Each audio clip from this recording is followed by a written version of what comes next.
The last two have exploded on me. I don't know what's going on. Welcome to Enter the Abyss, everybody.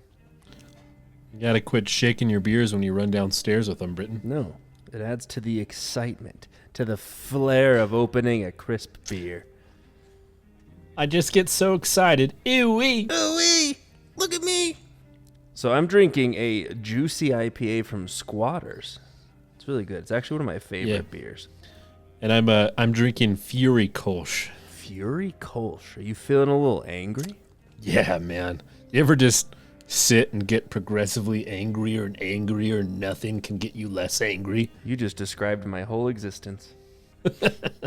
It's just been slow. You've been slowly getting more and more angry. Like incrementally. Every day I think I've hit the pinnacle of anger, and I'm still going. There's just a vein on my forehead that keeps getting bigger and bigger. One of these days, man, I'm going to snap. I'm going to fucking do it. Hello, everybody. Welcome back to the show. Hope you've had a great time. I'm not really angry. And, we haven't been on for a few weeks. I guess those things happen. But we do have I would say, special episode for you all because I'm doing an expose or at least a deep dive into the New Jersey drones. We were talking about those drones the last time we were here. Has there been, any new updates on them? I'm obviously we'll find out, but... I haven't heard anything recently.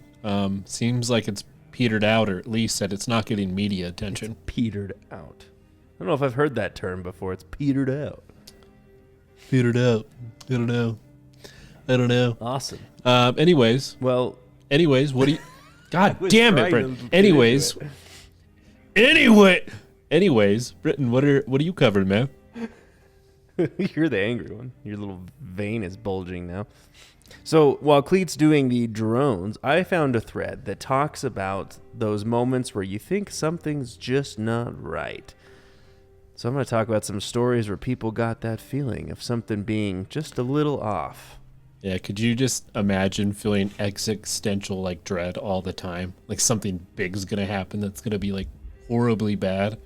That'd be the worst way to live. It's I don't know how to describe it, but I just think the whole world's going to blow up. I mean, there's a lot of people that feel that way right now.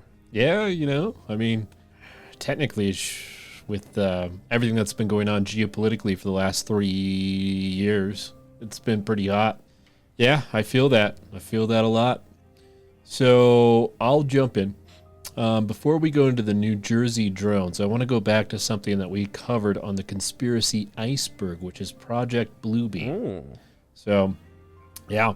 The concept of Project Bluebeam originated in 1994 when a journalist, Serge Monast, published a controversial theory claiming that a clandestine global organization sought to establish a New World Order, NWO, by using advanced technology to manipulate human perception.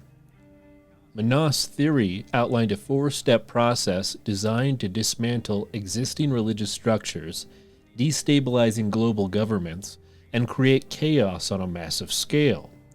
The ultimate goal, according to Monast, was to force humanity into submission under an authoritarian one-world government. The first stage of Project Bluebeam involves using artificial earthquakes to unearth fabricated archaeological discoveries that challenge the historical authenticity of all major world religions.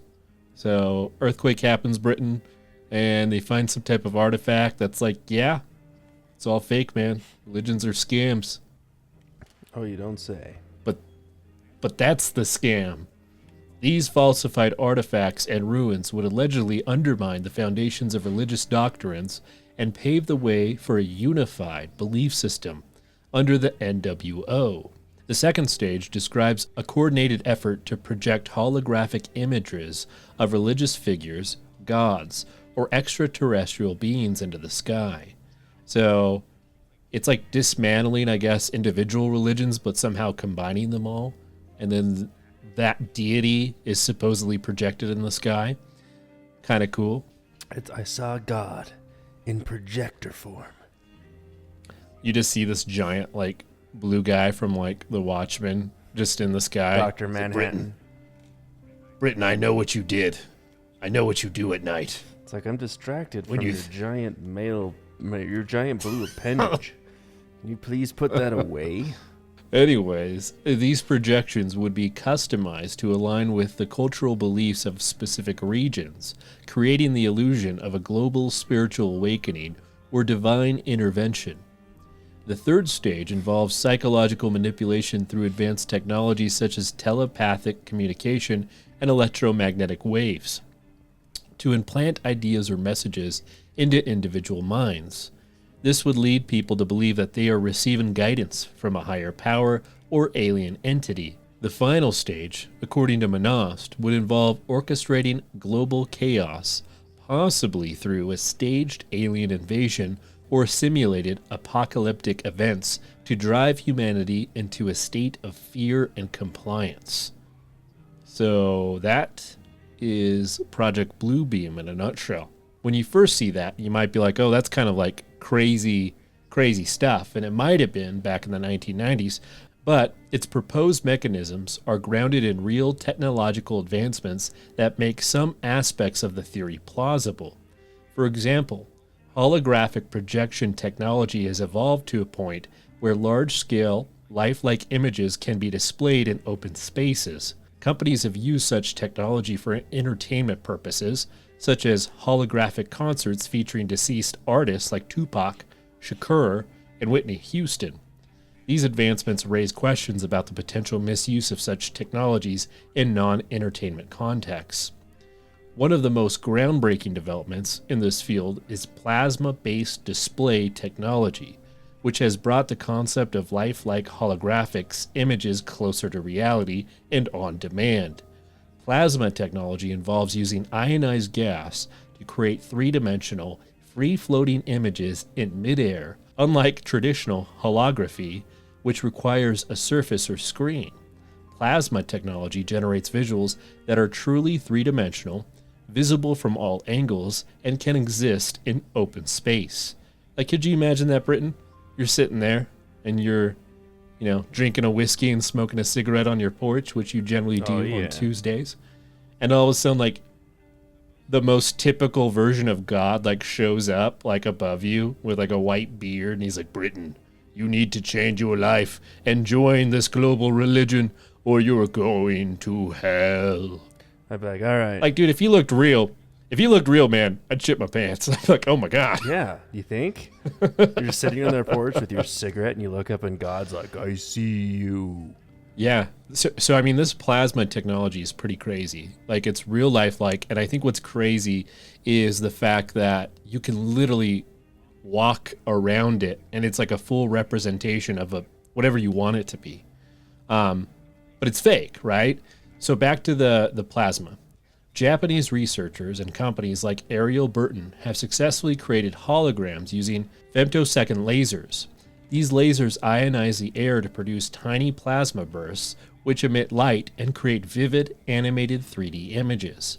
Such technology has demonstrated the potential to produce detailed and interactive holograms ranging from simple shapes to complex moving figures.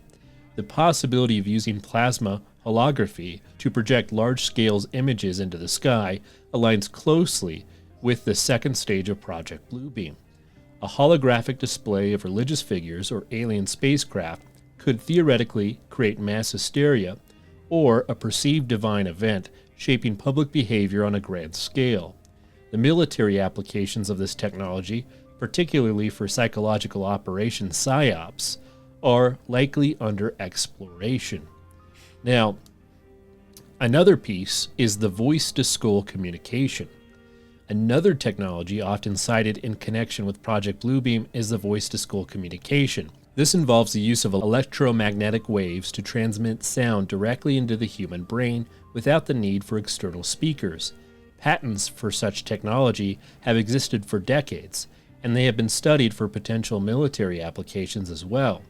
Although there is no evidence of widespread implementation, the concept demonstrates how advanced technologies could be used to target psychological influence, aligning with Manost's claims about mind control.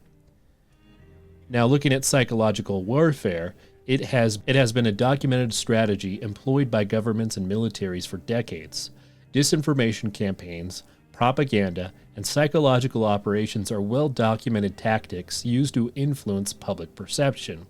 The integration of advanced technologies into these strategies raise the possibility for creating large-scale illusions designed to manipulate the masses. So despite these intriguing possibilities, Project Bluebeam remains speculative and lacks verifiable evidence.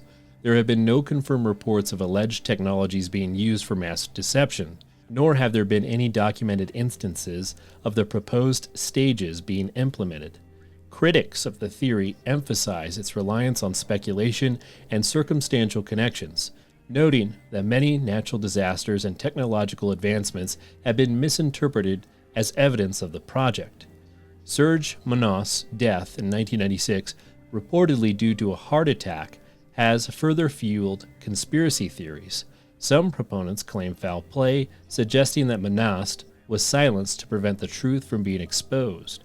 However, there is no evidence to substantiate these claims, and his death is widely regarded as natural. Now, I would say to claim that, well, this has never been tried before, doesn't necessarily derive from his thesis, right?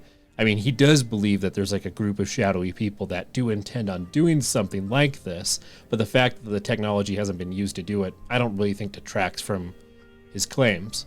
But anyways, now let's talk about what ties to the New Jersey drones and the alien invasion angle.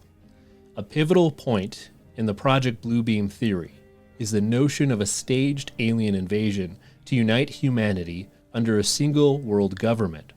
This idea resonates with the famous statement made by former U.S. President Ronald Reagan. In an address to the United Nations in 1987, Reagan mused, "I occasionally think of how quickly our differences worldwide would vanish if we were facing an alien threat from outside this world."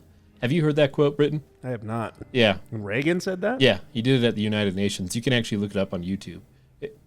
I mean, I thought when I was younger how cool that was. But, you know, if that really did happen, I mean, a lot of governments would, I think, align themselves more to fight that threat, whether it be a real one or a fake one. And rights would be taken away from the public for sure, because it'd be like martial law everywhere. Yeah. I don't know. That's like the biggest form of nightmare I've ever had is alien invasions. Like I had one as early as last week, man, and they're so real, it freaks me out, dude. Because it's like, what do you do? It's like your question earlier, right? You're sitting there on your porch with a beer and a cigarette, and God shows up. But like, what have you, Matt? Like, if you're on that same porch, same cigarette, same beer, and a fucking UFO just comes like from the sky, like, dude, what do you're it's done at that point. Like, it's over. What do you do? Well, maybe that alien is just flying plasma, and it's not even real, man. It's not even real. No, in this case, it is real. I saw a shirt that said, "I believed in aliens until the government told me to." I thought that was funny. That is funny. Anyways. Well, it's because this entire time they're like, yeah, we don't know, it doesn't exist. And Area 51 also, it's like, oh, they exist. Yeah. They're from our oceans. And we're all like, yeah, whatever. I just don't trust the government, We've been singing this tune for years. Now you tell us they're real. Now I know it's fucking bullshit. It's been fake the whole time. All right. Reagan's words have often been interpreted as an acknowledgement of the unifying potential of the external. Proponents of Project Bluebeam argue that such a scenario could be artificially created using advanced holographic and psychological manipulation technologies by simulating an extraterrestrial attack. Governments or global organizations could exploit widespread fear and uncertainty to implement a centralized authority under the guise of protecting humanity. This New World Order could introduce sweeping changes, including militarized control, reduced civil liberties, and mass surveillance. While this narrative aligns with dystopian fiction, it taps into deep-seated fears about technological misuse and authoritarian governance. The idea of uniting humanity through a fabricated crisis, although speculative, remains a potential theme and discussion about global manipulation. So, all right, so that finishes the Project Bluebeam narrative. We're going to be passing it off to Britton before we're getting into the New Jersey drone sightings. So, Britton, take it away. Nice.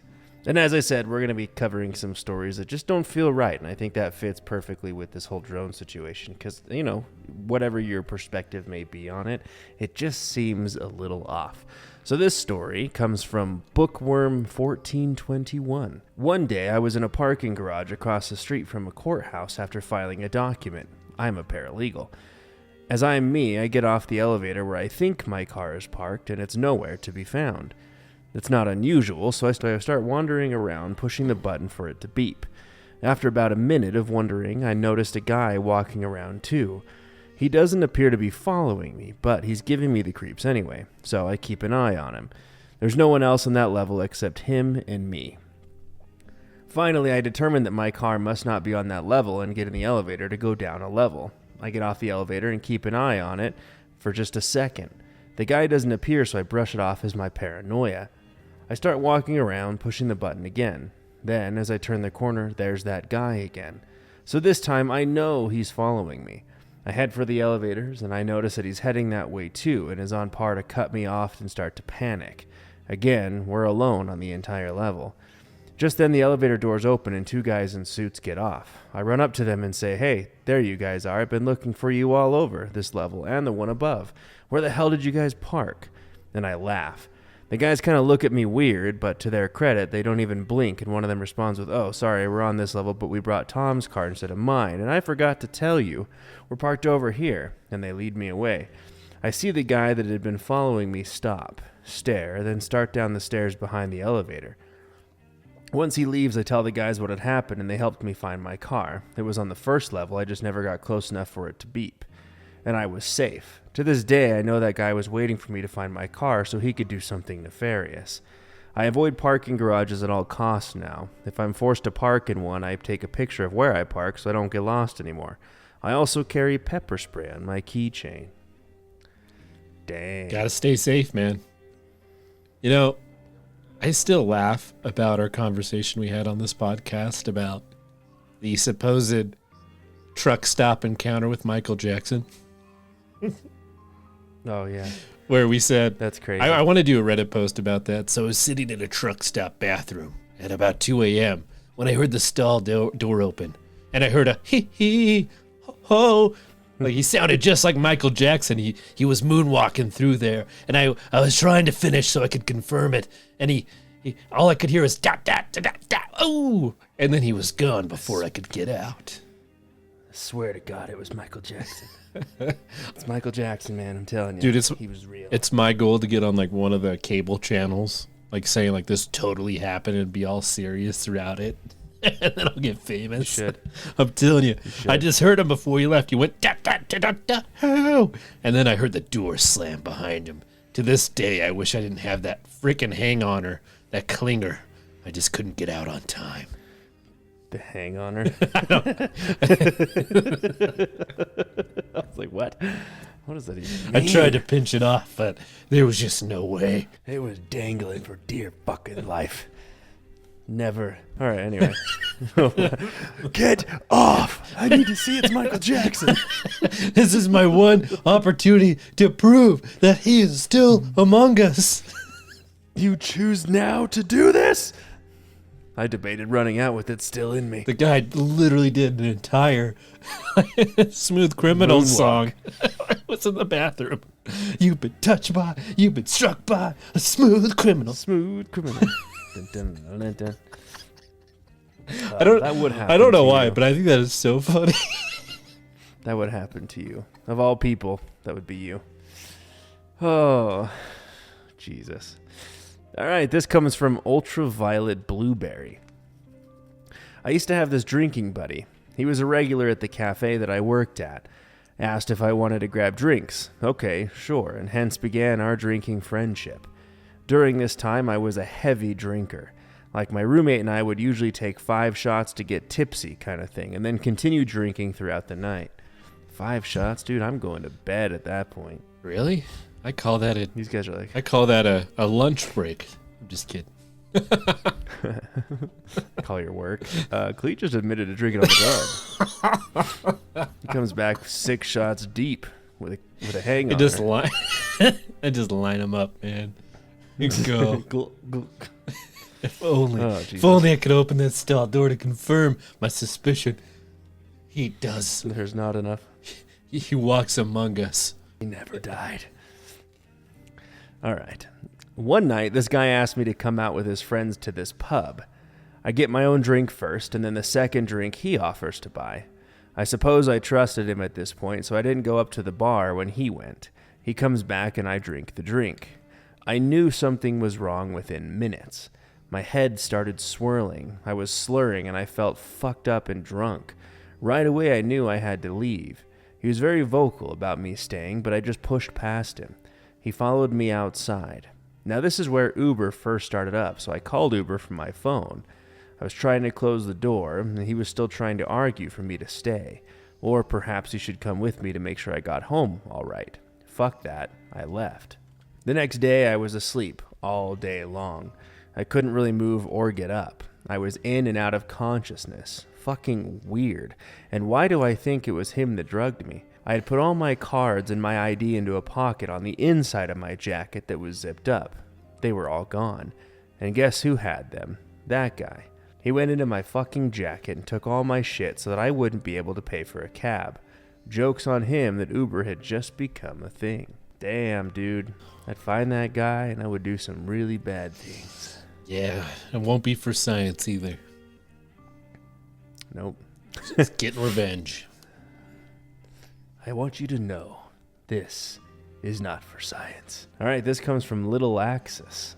During the UK's first lockdown, I hadn't seen my dad, who lived on his own, for 3 months. But we spoke on the phone every day, religiously. One night, whilst I was driving off to sleep at 2 a.m., drifting. Sorry, let me do that again. Driving off to sleep.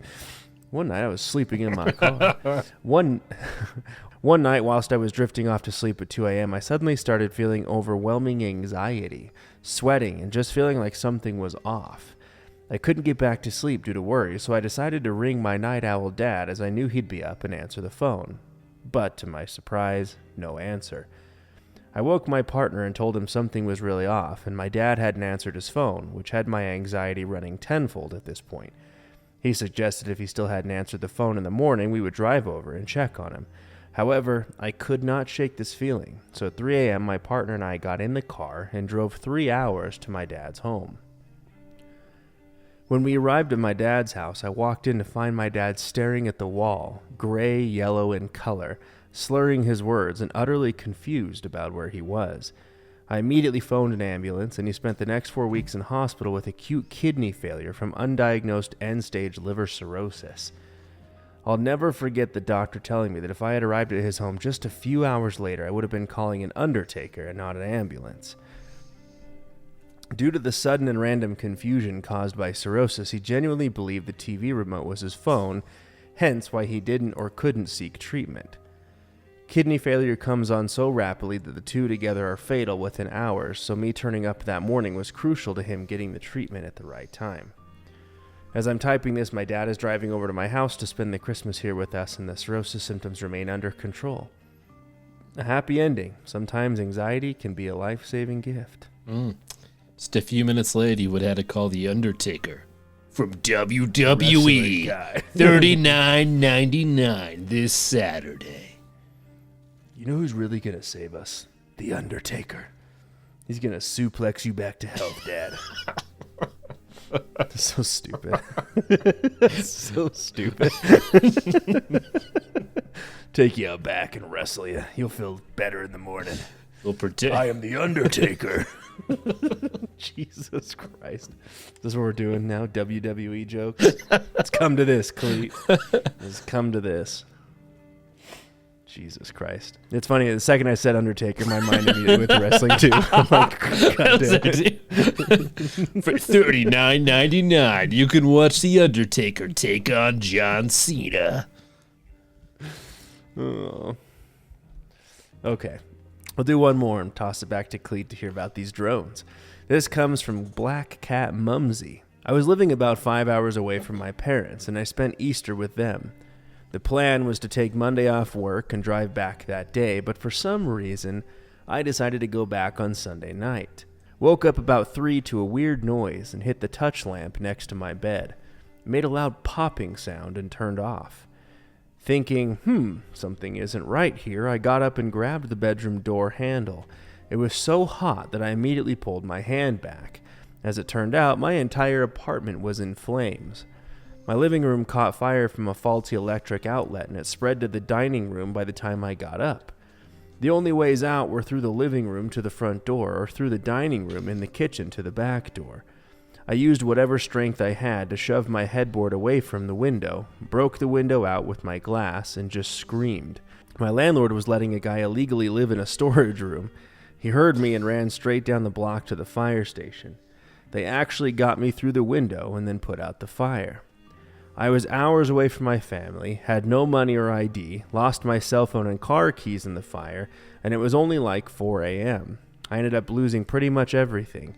My neighbor was nice enough to let me shower at her place and give me some clothes until my parents made the drive. Damn. Yeah, pretty scary stuff. Stay safe out there. All right, back to Cleet. All right, man, I'm going to go ahead and post a link in the chat. Go ahead and click it. I'm going to see about putting it on YouTube. It's just really quick. But go ahead and pull that up. Take a look at... That's the angel. Yeah, but look. Go past that. Whoa.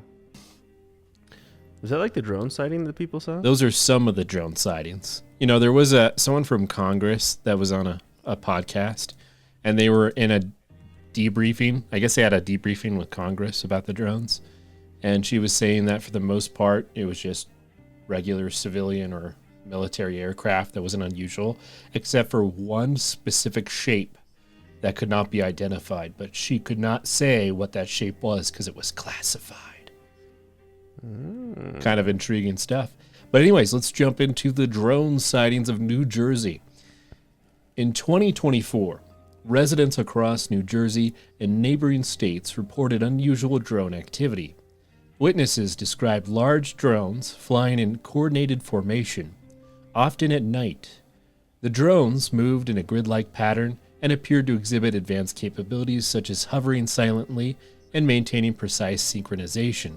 The sightings caused widespread concern, with many questioning the purposes of these drones and their potential implications. The reports quickly drew attention of local law enforcement and the Federal Aviation Administration. Investigations were launched to determine the source and intent behind the activity, but authorities were unable to identify the entities responsible. The mysterious nature of the drones, coupled with their advanced features, has drawn comparisons of both classified military projects and extraterrestrial phenomena. Documented incidents. One eyewitness account came from the resident in Warren County who described seeing a wheel within a wheel formation of drones hovering silently in the night sky. The witness stated that the patterns of lights on the drones reminded them of the biblical description of the angelic wheel within a wheel seen in Ezekiel's vision, a reference often linked to divine or otherworldly phenomena. The drones moved with perfect unison, stopping, hovering, and turning in unison, as if guided by a singular intelligence. Another encounter in Sussex County described a group of 6 large drones flying in a triangular formation, emitting a faint hum. The drones appeared to scan the area with beams of light, moving in a deliberate grid-like pattern. The witnesses reported feeling uneasy, as the activity seemed too calculated to be a casual test or hobbyist operation.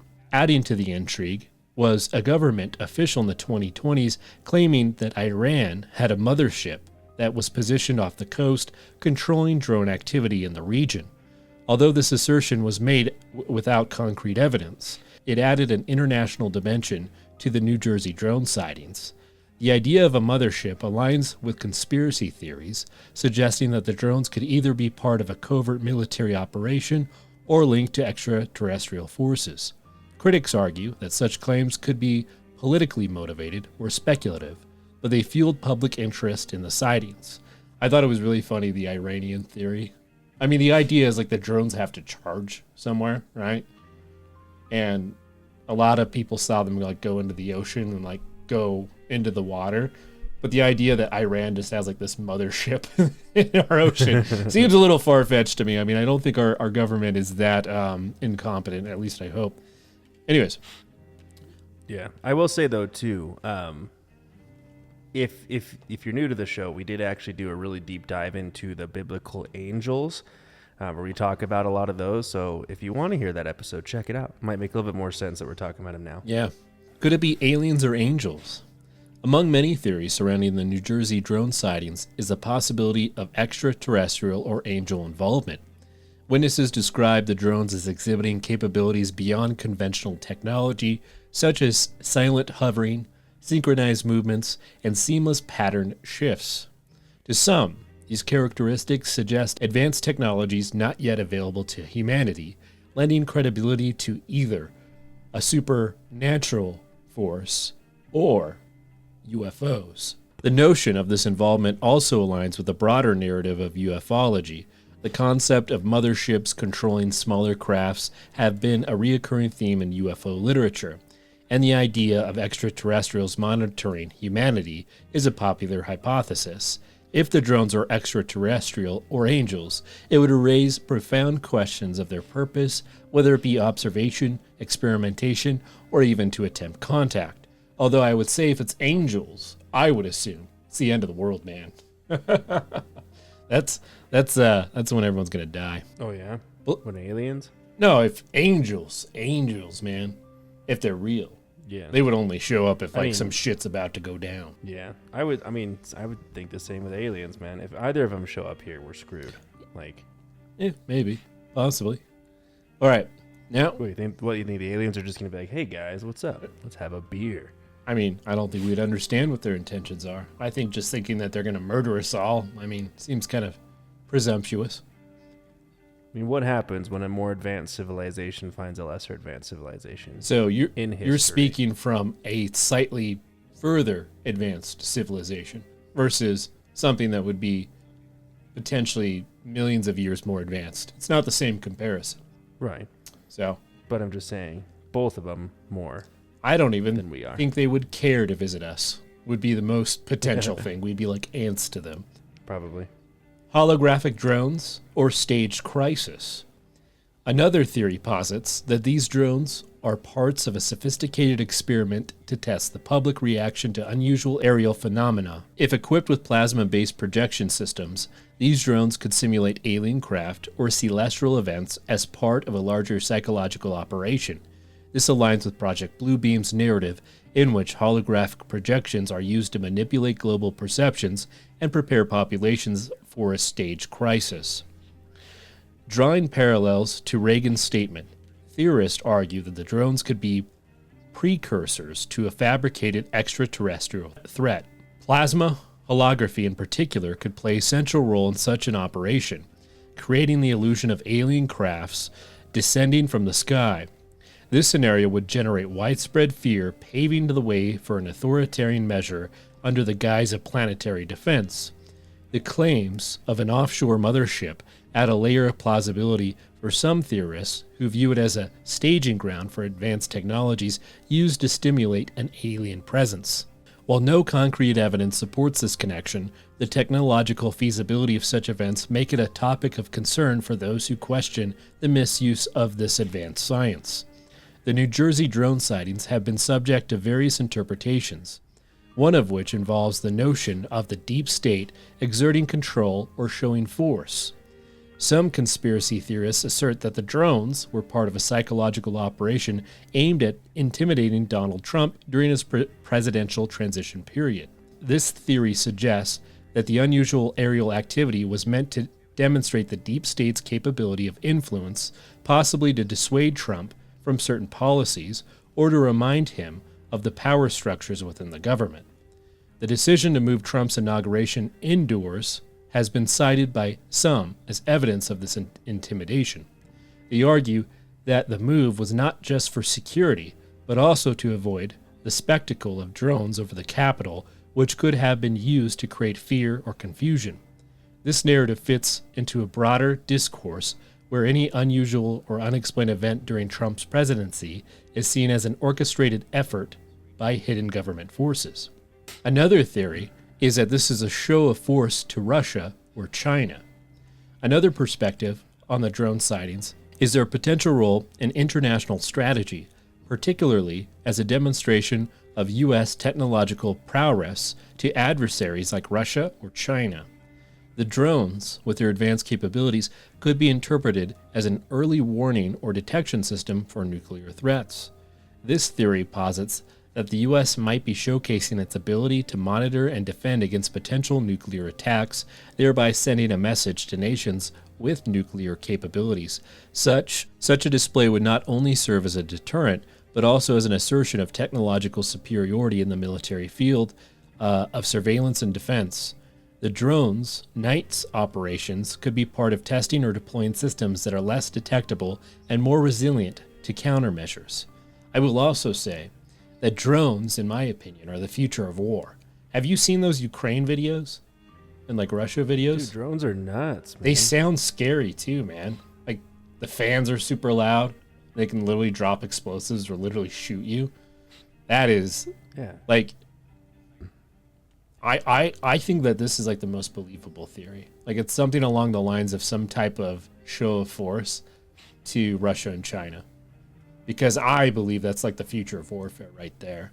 If you could mass produce killer drones, like Lord help us. Well, yeah, because then like you don't have to put people in the front lines. Like what, you lose a robot? Oh, tough shit. Just make right? Like you literally, make 100,000 drones. Just like, yeah, dude, it's scary. Like shit like that. It's getting crazy, man. That's what I'm saying. Is like, it goes back to the whole topic of like people are like worried about doomsday and stuff, dude. It's like it's getting crazy out there, man. Yeah. So another theory I heard online, and it's another practical explanation for the nighttime drone activities in New Jersey, could be related to military or governmental agencies searching for lost or misplaced radioactive materials. It was posted on X that some type of nuclear device or nuclear materials were stolen. The concern over nuclear or radiological safety might necessitate covert operations to locate such hazards without causing public panic. The drones, being silent and operating under the cover of darkness, would be ideal for such sensitive tasks. Not only that, you can put sensors on the drones that can sense radioactive decay, and they can see that at night. So this theory is bolstered by some local officials' comments suggesting that these drones might be involved in tracking or detecting radiation sources. Like that was literally said by people within the government. The absence of clear communication from federal bodies might be intended to prevent alarm or could reflect ongoing security operations. So, I mean, the drone theories are basically everywhere at this point. I mean, the big question is it within control of our government? Could it be an adversary? Is it angels? Is it UFOs? Man, nobody knows. But I will say the Ezekiel drone, man, that looks pretty weird. But anyways, the interplay between Project Bluebeam, plasma-based holographic technologies, and the New Jersey drone sighting highlights the convergence of conspiracy theories and real-world advancements. While many elements of these narratives remain speculative, the rapid evolution of technologies capable of manipulating public perception raises important ethical and security questions. Whether tied to psychological operations, extraterrestrial observation, or fear-based manipulation, the potential for plasma holography to influence social behavior demands further scrutiny. So we'll pause it there. I will say, man, I honestly don't know what's going on. But I would bet that it's our government that owns the drones. We'll see, man. We'll see. I think that's what it is. All right. I definitely think it's government. That's all I had. Nice. Well, let us know in the comments what you think it is. Always curious to hear about your theories and speculations. Let's go ahead and jump into a couple more stories before we wrap this up. This comes from She Wore What? I was sitting on the beach alone and noticed a man walking along the water who was staring at me. I tried to shake it off, thinking maybe he had friends or family somewhere behind and wasn't actually looking at me. He started walking up from the water and walked right up to me, but didn't stop. Just circled around me. What the fuck? I felt awkward, so I didn't make eye contact. He walked away. I'm thinking at the time maybe it was in my head. About an hour later, he came back and did the exact same thing. Went down to the water, looked at me, then started walking up to me. He came right up to me again, and as he starts to circle me, I look at him and notice he's staring not only at me, but also at all of my things, like he was taking inventory of what I had with me. I finally said, "Can I help you?" And he seemed surprised that I spoke up, and he says, "Oh, no, no, no," then walks away. "Oh, no, no, no, no, No, no. she sees me." After he walked away, I couldn't shake the uneasy gut feeling. They say that when you know something is wrong, not to ignore your gut feeling, and I can't explain it, but I knew. I was too scared to walk back to my car alone, so I ended up walking over to another man nearby who had been keeping to himself and told him what had happened and that I just wanted someone to walk back to the parking lot with so that I wouldn't have to walk back alone. He confirmed that the man was in fact totally watching me the entire time I was there. He noticed and said that he saw him creeping around a couple of other girls as well. That beach is ruined for me. As I walked back with the kind stranger, I still felt like I was being watched, and I was paranoid my entire drive home. I'm so thankful for that kind stranger. Let's go to the park Damn, and stare at women. Do little circles around him. That's crazy. All right, this comes from Stoke It Up. I have relayed this story before, but here goes. On a dark January night, I was driving a semi hauling two 20-foot trailers south on US 93 in Arizona. This was another infamous highway in the US known as Head-On Highway. It was under construction, turning it from a 2-lane to a 4-lane divided highway. The speed limit was 55 miles an hour. Looking ahead, I saw the headlights of an oncoming traffic coming down a hill with a right-hand curve at the bottom. In a flash, I realized something isn't right with the lead vehicle. In the next instance, it is clear that they are on my side of the highway, and then damn, they're on my shoulder going north. My knee-jerk reaction is to steer left and avoid them. There's a double yellow line separating the north and southbound lanes. As I get close to the yellow lines, I swear I hear my father's voice ring in my ear. "You do not drive in their lane. Do not drive in their lane." The thing is, my father was a union freight hauler with 2.5 million accident-free miles when he retired. Plus, he had passed away 11 years before this happened. By then, I was off the throttle and feathering my brakes with my left foot, so I hugged those yellow lines on my side of the highway.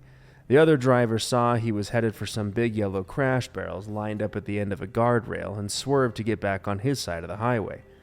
When he did this, I was down to about 35 miles an hour with him somewhere around 65, and he hit us in the driver's side steer tire. He knocked it off of the axle and tore the fuel filter off the engine. We rolled a short distance and the hood popped open when we stopped, which let me see that the engine was on fire. I yelled at my co-driver, who had slept through the entire accident, by the way, that we were on fire and had to get out. He was like, "What's that?" Just like, how the fuck do you sleep through an accident? Started getting comfortable. Jesus. And he's getting like one of those like memory foam mattresses. He's just like snoozing away. He flew out of the sleeper berth with his cowboy hat and clothes in hand. I jumped out of the cab and grabbed the fire extinguisher and sprayed it under the cab. I could see the crossover fuel line had been displaced and diesel was flowing onto the spreading fire. That would be fucking terrifying. I threw the extinguisher away, reached into the cab, and grabbed my coat, our logbooks, and the bill of lading. We were hauling a placarded load with flammable materials. Meanwhile, the other vehicle had come to a stop some 100 feet or so past us. When the Arizona Department of Public Safety arrived, they found a case of beer bottles on the floor of their back seat with half of them empty and shut the scene down as a crime scene. Drunk driving. That's when I saw the ghost of my father, and he looked at me and whispered, "Keep on trucking." And took a swig of beer. It took fire and rescue an hour to cut the roof off and extract the driver who had suffered a broken leg. His brother was in the jump seat and had a broken arm. Our tractor and front trailer burned to the ground, and I will never forget the sound of the tires on our tractor exploding due to the fire.